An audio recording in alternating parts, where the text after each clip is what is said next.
Hi, everybody. I hope you're doing well. I'm in a little bit of a different position. Usually, I'm over there doing bed talks. Today, I'm going to be trying something a little bit different. I'm going to try to do this a little bit virtually here. I have a whiteboard here, and we're going to try to do some work on this. So, I hope you're doing well. First off, so my goal for this little video here is going to all be about section 15.2, which is going to be tackling double integration over general regions. And what do we mean by that, right? So again, the first thing we want to remind ourselves whenever we're doing double integration is what actually physically does that mean, right? So again here, if I have a function f of xy here, which is equal to z, some height, right? I give you x and y, I give you a height, and I want to know what this actually means. The double integral of f of xy dA over a region D is the net volume of the volume that is made from the height of f of xy to the xy plane. So it's kind of as a picture I've drawn here, right? We have this domain D, and I'm kind of finding that height. I'm finding it looks almost cylindrical in this case. I'm trying to find the volume of this thing that's made under my domain D, going up to my height f of xy. Now, we say net volume, and the important thing here to remind ourselves is the net volume, because f of xy could be negative. If f of xy is never negative, it will always, if it's a positive, then we can think about it just as the volume. But in this case, it's similar to just regular integration, right? In a similar way, it is just, in single integration, right? We can't have negative integrals, we can have positive integrals. And this means net volume. So what do we tackle in 15.1, right? Let's kind of motivate this. So as a reminder, if I had a rectangle AB, across CD, something like this, so it's a rectangle from A to B and C to D. The most important thing a lot of times, integrating is one thing to do, like the idea of iterated integrals, right? Iterated integrals, we'll talk about that in 2 seconds.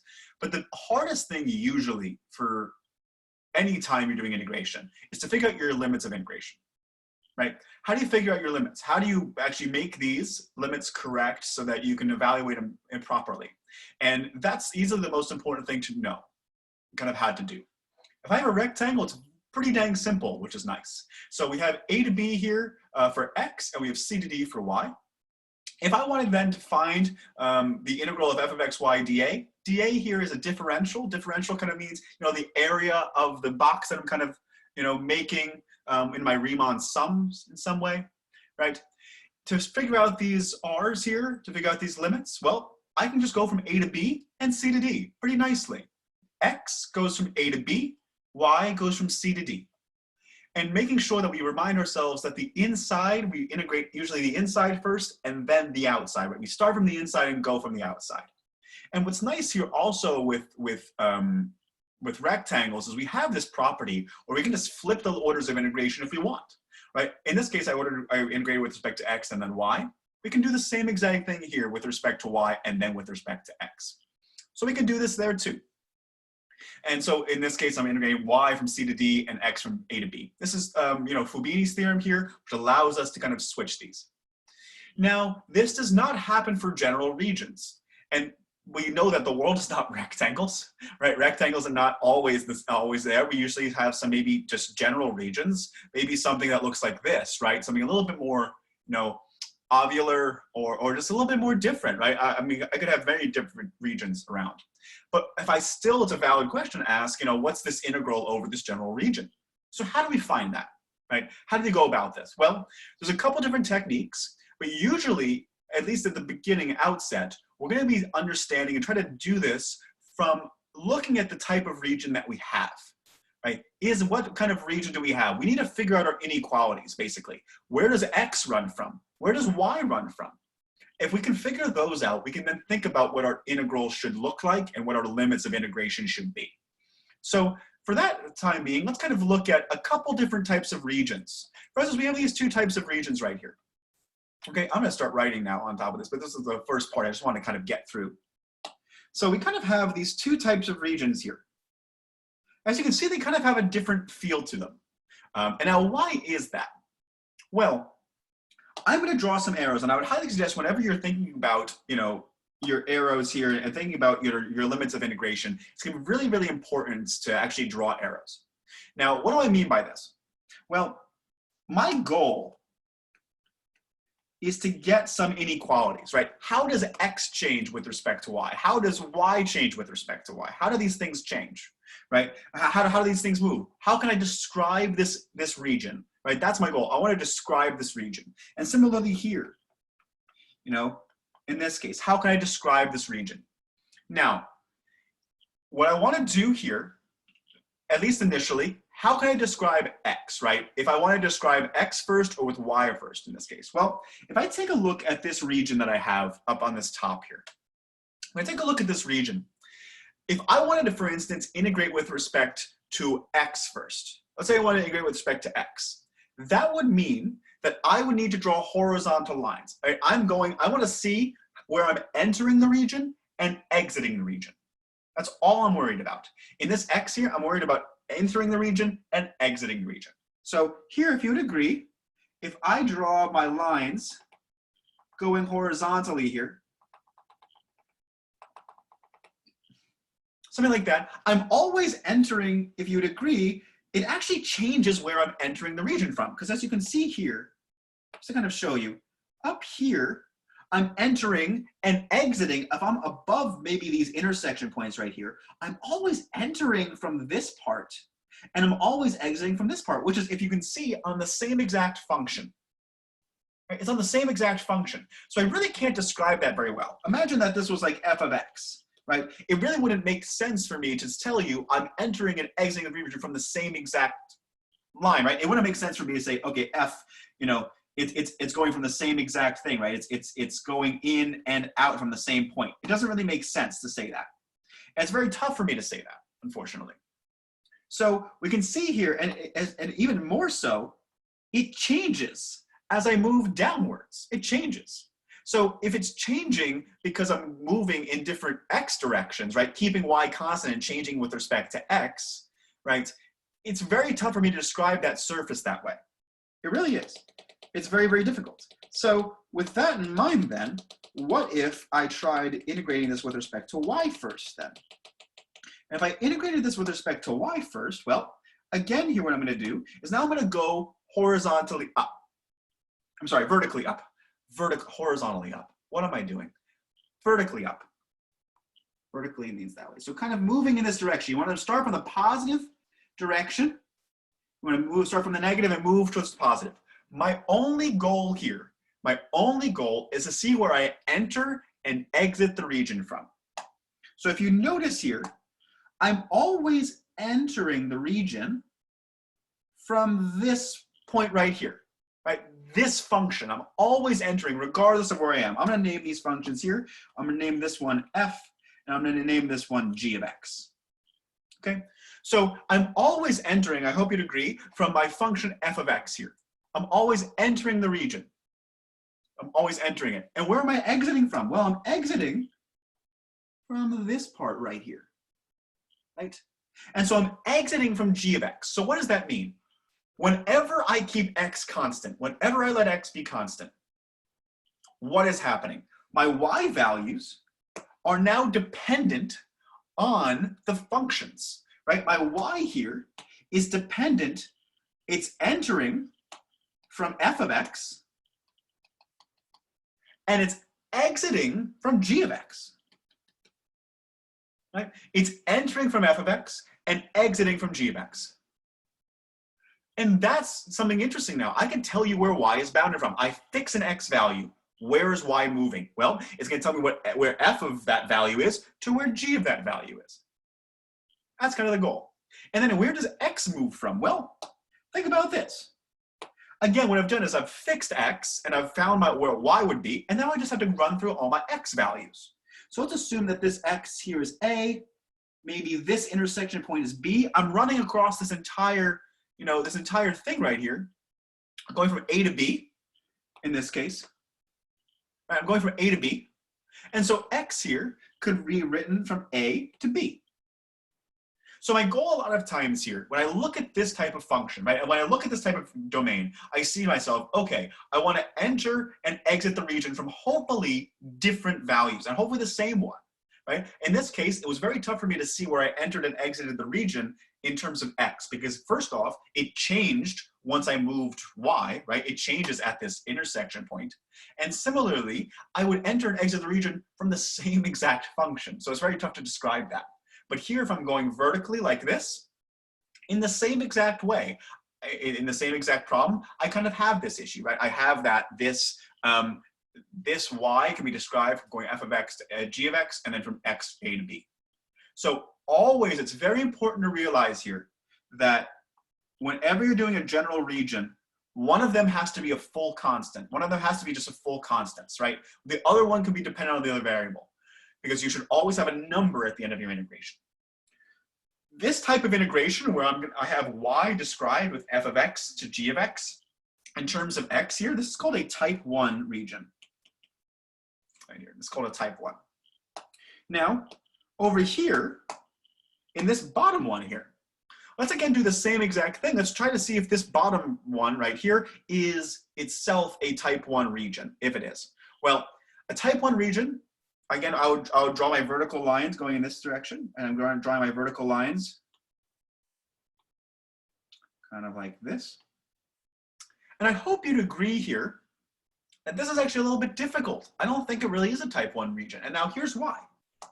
Because if you notice here, where am I entering from? Well, down here, I'm always entering from, I'll name these two functions just so we have them.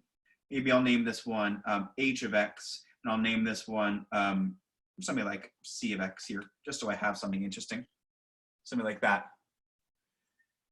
Sorry, not that one. We're talking about that guy, c of x. Well, I'm always entering from the paraboloid, this parabola aspect, right? I'm always entering from that. But depending on where my x value is, I'm actually going to be exiting possibly from this h of x, or I'll possibly be exiting from this c of x. So there's really this change in dynamics, which is really tough for me to describe if I want y to be a function of x and y. It's very tough for me to describe that. However, if I then, in this case, one second, if I now wanted to instead here draw lines going in the positive x direction, going in this direction here, something like that, I hope you'd agree that I'm always entering from this parabola-like thing and always exiting from this line, right? So that means if I'm going in the x direction, I'm always entering from this parabola thing right here, and then exiting from the line, always, wherever I am. So that means if I could find formulas for each one of these lines, for instance, let's say the parabola thing was maybe, f of y here, and this line was g of y, I have to describe it in terms of y now, then I know that x runs from, I'm entering from f of y, and I'm exiting from g of y. I always just caring about where I'm entering and exiting the region from. That is the only sole thing I'm worried about. And more specifically, then what I can do is I could find my intersection points. Maybe this intersection point up here is D. Maybe this intersection point down here is C, something like that. And then I know that Y here is running just strictly from the lowest point to the highest point, which is C to D. So this is how I could write my integration here, very simply, nicely. And this is called a type 2 region. You might also see this as Roman numeral 2. I'll just write it as normal numeral 2. So there's a very distinct difference between the types of regions we have. We have, in one hand, we have with respect to x, first, where I draw horizontal lines like this, where I can see where I'm entering the region from and exiting the region from, very, very clearly. In this case, I'm drawing vertical lines, and I can see exactly where I'm entering and exiting the region from. The other limit is always just, the only thing you write for the other limit, once you've described one of them, is just the lowest to highest value. Right? Where are my y's going? Where are my x's going? Just in general. Okay. It's going to probably be a little bit easier to do this with an example, kind of show you it. So let's kind of do a couple of examples here. Kind of show you guys around on this little thing a little bit. It takes some getting used to. It definitely does. But once we get the hang of it, I promise you, it really does become pretty nice here. So the first thing I will do here is I'm going to evaluate this integral here. This is a problem from the textbook. So I'm going to take the integral, the double integral of over dx cosine of y, dA, where d is bounded by y equal to 0, y equal to x squared, and x is equal to 1. This is my integral problem that I'm trying to solve at the moment. I would like to find this double integral. So I want to first thing that I'm going to say here, and this is a really, really, really important thing to remember. Whenever I'm trying to figure out the limits of integration, the integrand does not matter at all. It doesn't matter at all, okay? You should not look at it until you are starting to integrate, okay? Now, the only times you might want to look at the integrand is if you have trouble integrating it with respect to one of the variables at first. Maybe you need to integrate it a specific way. We'll talk about that in a couple of minutes. But at the moment, just draw the region without even looking at the integrand, okay? In this case, I'm bounded by these things, so let's kind of draw this out. You always, always, always, always want to draw your region of integration. It's so important to, every time. So y equal to 0 is, again, just this flat line right here, like that. Y equal to x squared is this guy. So y equal to x squared, that's a terrible parabola. And then x is equal to 1 is this horizontal line here. Like that. Okay, and if you'd see here, I have this bounded region by all of these, which is this guy right here. This is my region of integration that I'm worried about. Right? It's bounded by y equal to 0, the parabola, and x is equal to 1. And my goal now is to come up with the limits of integration. Okay? Now, how do I do this? Well, you might say to yourself, and this is actually a really good problem to do, you might say to yourself, okay, what kind of region is this? Let's first off assume that I maybe want to try to go in the x direction first. Okay? Maybe I want to try to find this with respect to x, okay? So that means I want to draw horizontal lines. Right? I'm going to use this with purple. I'm going to draw horizontal lines going into the region. Something like that. Okay. That's how I'm drawing that. I'm drawing horizontal lines. Now, this means that I would like to make x go first. Can I do that? Well, I hope you'd agree that I'm always entering the region. I'm always entering the region from the parabola. Right? I'm always entering the region from the parabola. As well, I'm always exiting the region from that line, that x equals 1 line. So let's think about that. This says that I'm always entering the region from the y equals x squared, and I'm exiting the region from 1. Now, the big thing that I need, though, is if I'm going to describe x, so this seems like I could describe it as a type 2 region. If I'm going to describe x, I need to now have a lower limit and an upper limit that are dependent wholly on y. It cannot be dependent on anything other than y. It has to be dependent on, it has to be y, or constants, right? So if I'm entering the region, right, I'm entering this region, I know the equation of it is y equals x squared. So what I'm going to need to do in order to do this is I'm going to need to flip this and get x equals something to describe it like that. I can't describe it with that. I have to get x equal to something. So if I take a look at this really quickly, I would describe this. This would be x is equal to plus or minus the square root of y, if I take the square root of both sides. Now, you might say to yourself, well, which one is it? Is it the plus or the minus? Well, just think about that.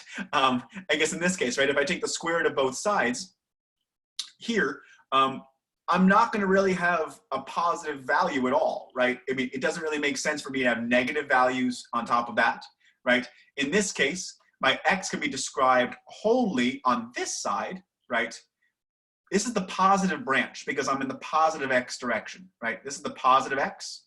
So I'm going to have to be in the positive x direction here. The negative branch is over here, right? Because it's determining the negative part when negative x is happening, right? Kind of going in that direction here. So please be aware of that. So this, we're going to have to just take the positive side.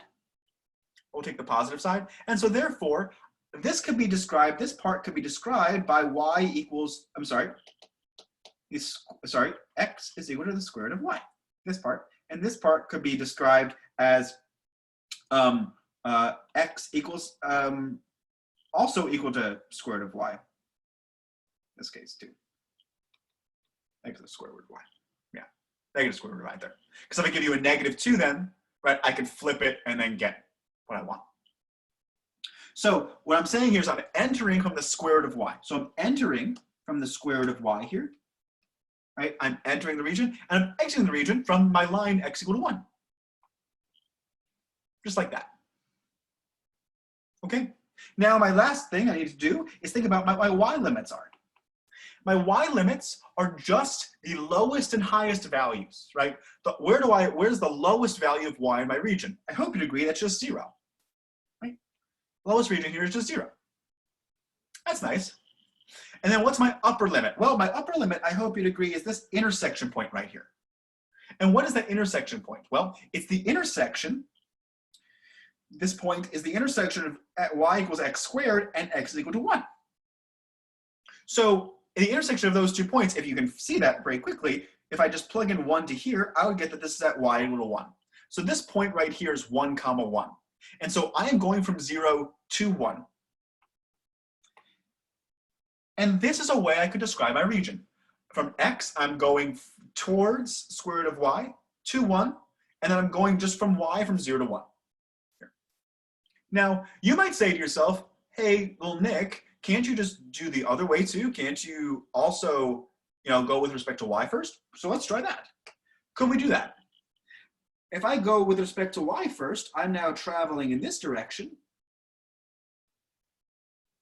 like this.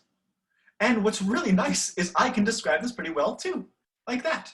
So let's try this now. I'm now integrate with respect to y first.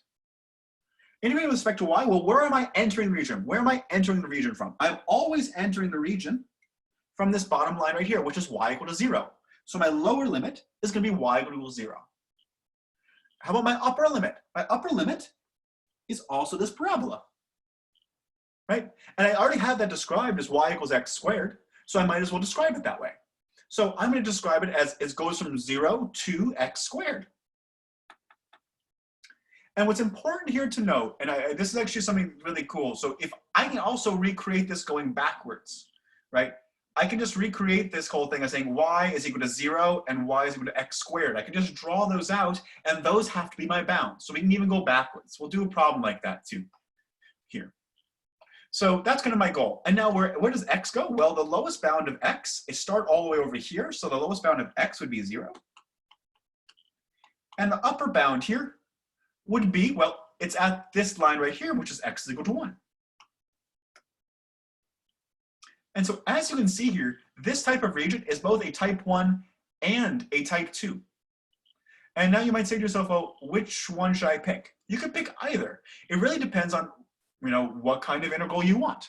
So for instance, to write these integrals out, if we want to actually write this now and use this one to integrate, I'm integrating with respect to x and then y, right? So this integral that I'm worried about up here, I'm integrating with respect to x first. So I'll do the square root of y to 1 and 0 to 1 of x cosine of y dx, then dy. Something like that. I'm integrating with respect to x first and then with respect to y. Okay? So with respect to x and then with respect to y. Similarly down here, for this integral, this could be written as I'm integrating with respect to y and then x. So I would go from 0 to x squared and 0 to 1 of x cosine of y dy dx. And now you might say to yourself, okay, well, I now have both of these possibilities. Which one's going to be easier to integrate? I mean, it's really up to you which one you want to try to do. If you kind of see up here, if I'm going to integrate with respect to x up here first, right? It would just be a polynomial. And then it might be a little bit tough because I think you're going to get down to something along the lines of, right, if I integrate this, I'm going to get x squared. So I might get something like a y times a cosine y, which might lead me to do integration by parts later. So that's something you could think about. Down here, you might again get something of that form, but I think here you might actually get, if I integrate cosine, right? If I integrate cosine, I'm going to get sine of y, sine of x squared. So it's going to be sine of x squared times x. So to integrate that, you might want to use like a u substitution for u equal to x squared or something like that. So this part goes something like integration by parts. This one probably you do a u sub. So pick your poison in that case. But either one should get you the exact same answer. So that's how you kind of do these. Now, just as another example, just to kind of do one last one here, at least to kind of show you how to maybe go about these. The big thing that I think a lot of students have trouble with, at least especially thinking about it, and a lot of people do have trouble thinking about this, is how do I come up with these bounds by myself if it's not an obvious bound, right? Let's say, for instance, I want to find something like this. I actually have, something like this. So this is actually, so I'm going to talk about the tetrahedron. I want to find the volume from under the tetrahedron, which is going to be 2x, which is the tetrahedron, which is 2x plus y plus z is equal to 4, and the coordinate planes. I want to find the volume of this, the volume of the tetrahedron, which is bounded by this plane and the coordinate plane. So we're in the first octant. I want to find the volume of this. Right? How do I do that? So again, the concept comes from the first thing we should do is definitely draw this out. Definitely want to draw this out as best as possible. So I'm going to draw this out here, at least in the x, y, and the z directions here. It's an important thing to do. And now, how do I draw this, right? How do I draw this plane? And I'm only worried about the first octant, right? So I only worry about the first octant. How do I draw this? Well, the thing I would suggest doing is plotting the points on the z, x, and y axes. If I'm on the x-axis, I know for a fact that y and z have to be 0. So when y equals 0 and z is equal to 0, x here, I'm going to just get 2x is equal to 4. And so x is equal to 2. So I'm going to have a point here that is 2. I'm going to have a point here that's 2. Something like that. Similarly here, if I do the same exact thing for, y equals 0 and x equal to 0 to find something on the z-axis, right, I would actually just get that z is equal to 4. So like 4 up here. And in a similar way, we could also find, if you note, we would also get that y would have to be 4 too. So it is just plugging in. And now what we could do is we could just kind of form this triangle. We could form this tetrahedron here. And my goal now is to find the volume of this tetrahedron. Right? In this first coordinate plane, I'm bounded by x equal to 0, y equals 0, z equals 0, those 3 planes. I'm bounded by those. So I'm trying to figure this out. Now, how do I set this problem up?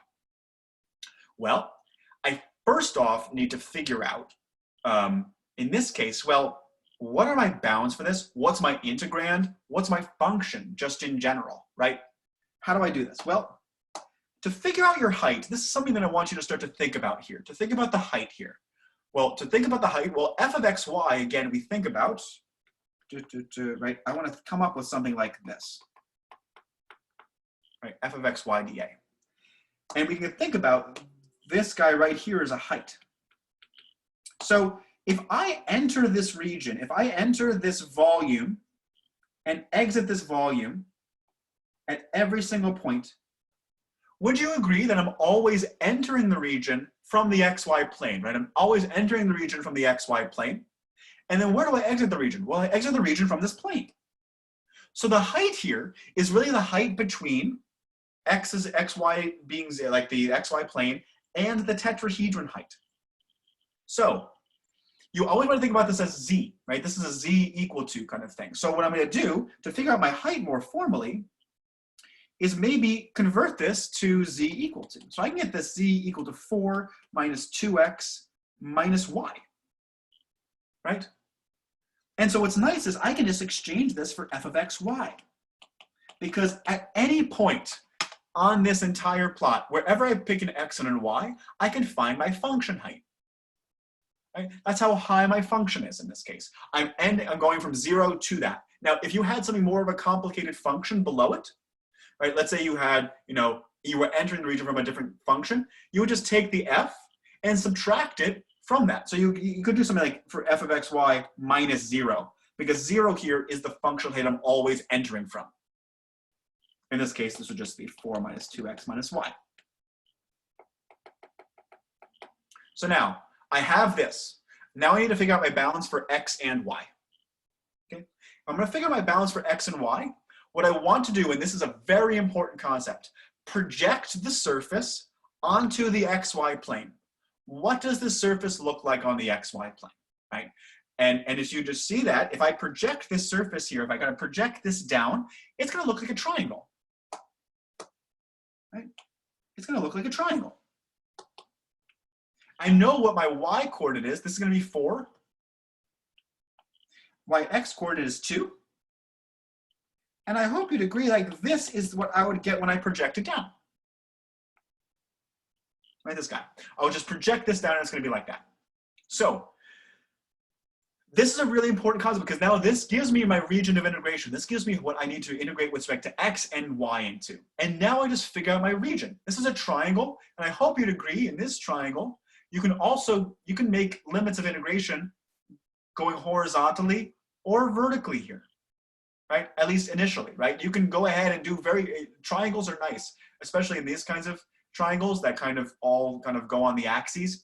You can either do this with respect to x or with respect to y first. It does not really matter. I'm going to do it with respect to y first because I usually think about it that way a little bit more, but you can do it either way. So the first thing I'm going to do is I'm going to draw, lines like this vertically. Where do I always enter the region from, right? Where do I always enter the region from? I always enter the region from 0. I'm always entering the region from this bottom part. I'm always exiting the region from this equation, like this line. How do I find the equation for this line? Well, I can do that, right? I can find the slope of this line. I note that my y is 4. I'm going -4 and +2, right? So you can kind of see that the slope of this line should be -2. So I'm gonna have y equals -2x plus b, right? That b here is usually the y-intercept. So that b is 4, because I know what that is. Something like that.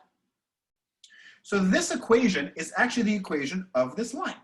And so I know y has to be bounded above by that line.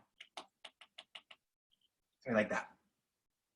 And lastly here, what I'll do is I can now go x, right? All I do for x here is to figure out where I'm ending, or where I start from and where I end from. In this case, it's just from 0 to 2. It is super important to make sure your last limits of integration are always constants. If they're not, something is wrong. Okay, so lastly here, let's put this all together. Volume, this gives me the net volume. So let's now calculate this whole thing and set this fully up.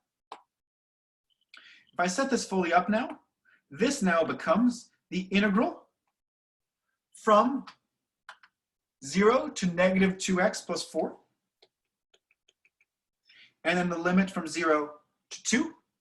My function height, as we saw, we took the highest point minus the lowest point, which we know is always going to be 0. The highest point is this plane. So this integrand will become 4 minus 2x minus y. I'm integrating with respect to y first, and then with respect to x. And this integral right here will get me, specifically, the net volume, the volume of this tetrahedron in the first quadrant. This tetrahedron here is just a triangle, a triangular region just like this. This is what a tetrahedron is. I'm going to go ahead and actually solve this out to try to show you. If you don't want to show you this, you can kind of just skip ahead. I'm going to kind of just do this fully out. I'm integrating with respect to y here. So wherever I see a constant, or wherever I see an x or something like that, I just add a y up to it. So I know 4 and -2x here don't have a y attached to it, so they're just going to have a y now attached. So I'm going to do 0 to 2. It's going to be 4 times y minus 2xy minus the integral of y is just y squared over 2. And now I'm evaluating this between y is equal to 0 and y is equal to negative 2x plus 4. Something like that. And this whole integral is now with respect to x. The 0 does not matter because the 0 will just put everything away. So I'm just going to plug in negative 2x plus 4 into each one of these. So 0 to 2, 4 times negative 2x plus 4 minus 2x negative 2x plus 4 minus negative 2x plus 4 squared divided by 2 dx. Okay. Keep simplifying here, much as we can. This distributes, this first one will distribute to negative 8, I'm going to kind of go as a full bracket here, negative 8x plus 16 minus this one will become a plus 4x squared minus 8x. So this guy, you get a negative 2x kind of thing in that case. Then this one over here, I have to use, my factoring.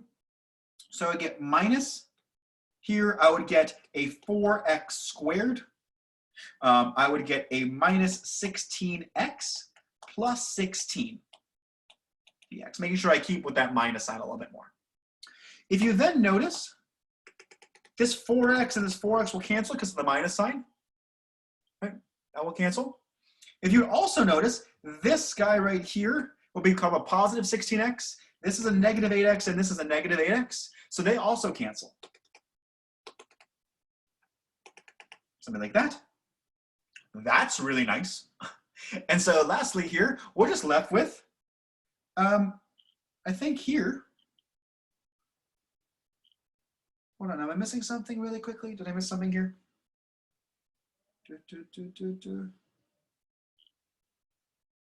I'm a little bit nervous that all this canceled. Am I missing something here really bad? At the moment, oh, this is all divided by 2. I lied, so these don't cancel. Sorry, my bad. This is divided by 2, this is divided by 2, this is divided by 2, right? Because this is divided by 2. Phew, okay, good. I hope you caught that and we're trying to tell me, trying to scream into the void there, trying to tell me that I was wrong. So I'm sorry about that, thank you.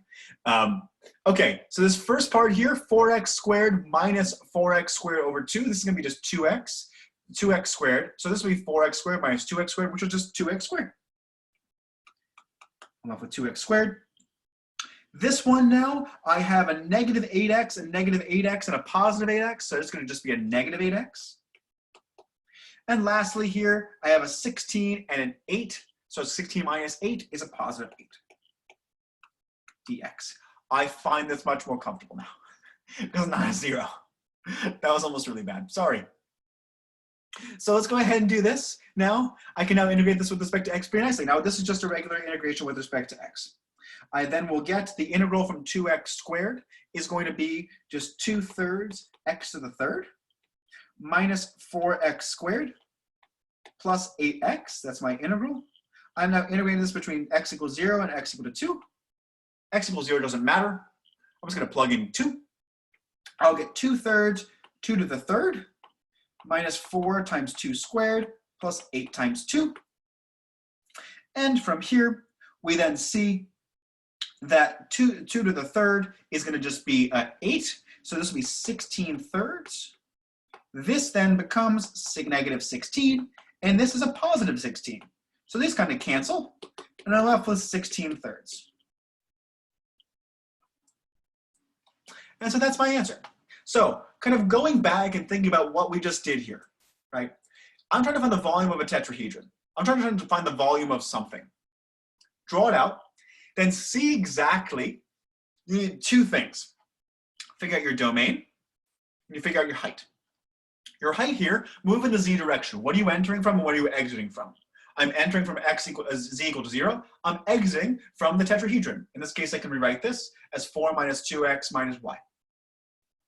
If I'm entering the region from that way, right, I know I can write my f of x, y, this is kind of the height, as the top minus the bottom. In this case, is just the tetrahedron. I then, to figure out my domain, I project it onto the XY plane.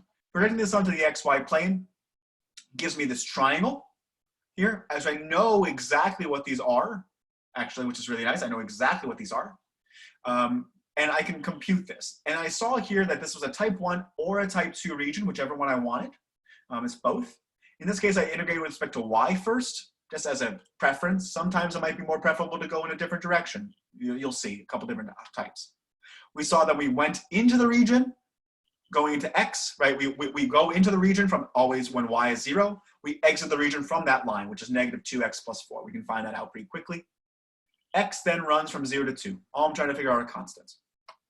And then from there, I plug this all in. And then I just evaluate, making sure I use my iterative integration, not forgetting the 2. My bad.